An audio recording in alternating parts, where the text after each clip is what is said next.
Coach Izzo, Michigan State team, and their program in the all championship level. I don't know if we have to be perfect to give ourselves a shot today, but we got to be a whole lot better than we were to have a chance to compete in this game. And they were dynamic in a lot of areas, and the areas particularly that we knew the bookends, transition offense and offensive rebounding. I mean, those two areas, and then there in the middle is their ability to dominate the paint, and obviously they won all three phases. Coach, when you get a chance to compete against a high major Power 5 team like this, obviously it didn't go your way today, but you kind of opened on it a little bit. What can you take away from this, not just for tomorrow or Thursday's game, but going forward this season? Well, you have to understand that there's a reason they are a championship caliber team, and they are so good in so many areas. And aside from the talent, there's some real identities that this ball club has. And so what we can take from this is, regardless of if you're playing Michigan State or anybody, that you have to find a way to not allow teams to play to their strengths. And we got some young guys that are playing for the first time because we've lost some guys, and so we have some young guys that are in there trying to compete.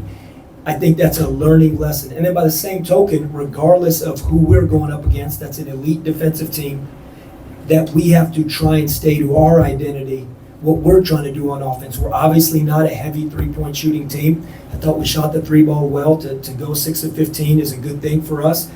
But Michigan State took away our paint, and that's something we really need. So, and I think we can learn from that, and then we can pull the possessions both offensively and defensively where we can build on as we move forward, whether it's Thursday's game, the rest of non-conference or conference play. You mentioned the battle down low, especially that being your identity. How would you grade your bigs' performance today and their ability to just stay in the fight?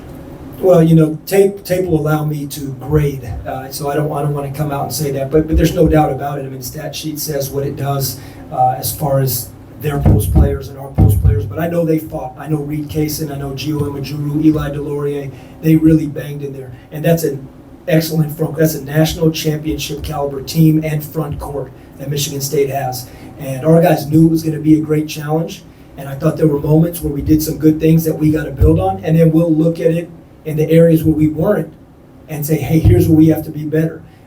Kohler stepping out and making 4 threes. If we have to live with Kohler shooting the ball out there or doing what he does inside, we have to pick our poison a little bit. And Kohler, the all Big Ten caliber player that he is, made us pay. But I thought our guys fought. We just weren't good enough to get it done tonight. When you look at, with a guy like Kohler, if that becomes more the norm for him, and obviously 4 for 4 is not going to be the norm, but if he becomes somebody who can regularly do that, does that just become a really difficult choice defensively for people moving forward? There's no doubt about it. I mean, anytime someone can average, he got 16 points tonight, he basically averages that. He does it so well in the paint, he can put the ball on the floor. And then tonight, if you do, we were trying our best to take away the paint, obviously. In everything we did, we were trying to take away the paint, knowing that if we could force some contested shots, we have to go rebound the basketball, which we know that was when the game broke open in the first half, the offensive rebounding that Michigan State did. But if he's somebody that if he gets a look and he's a dynamic shooter, and his percentages are they're high right now. Of course, it's a huge defensive nightmare. With Carr and his explosivity, obviously the second half he sort of came out at halftime and looked stronger there. But I'm wondering, how exactly do you prepare for a guy like that? Is he taking away the lane? What do you do to stop a guy? Yeah, no, it's a great point. I think where it all starts with someone like Carr, and I saw him play in high school, and he's been an elite athlete forever. And I just think he's getting better and better as an overall basketball player. Obviously, I mean, he hits a 3 tonight. I think when you look at someone like Carr, the first thing you try and do is take away his game in transition, because he's probably as good as any player in the country in transition, whether it's getting the ball on a pass ahead and attacking. I mean, he is dynamic there.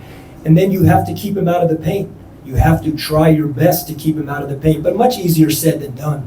I mean, he can handle the basketball, he can slash, he's a really good straight line driver, he's got the ability to jump over you in the mid-range and play in there, and they'll take those shots a lot like we will, because I think they have elite confidence in their ability to go rebound those shots, and they do such a fantastic job of it. But yeah, you're trying to do anything you can to hopefully slow down Carr in transition and keep him out of the paint as best as possible. But again, when he gets in there and he plays over top of you or plays in transition and then he knocks down a 3, again, something that will give a coach nightmares thinking about how to defend. And you Thanks, Coach. Thank you, guys.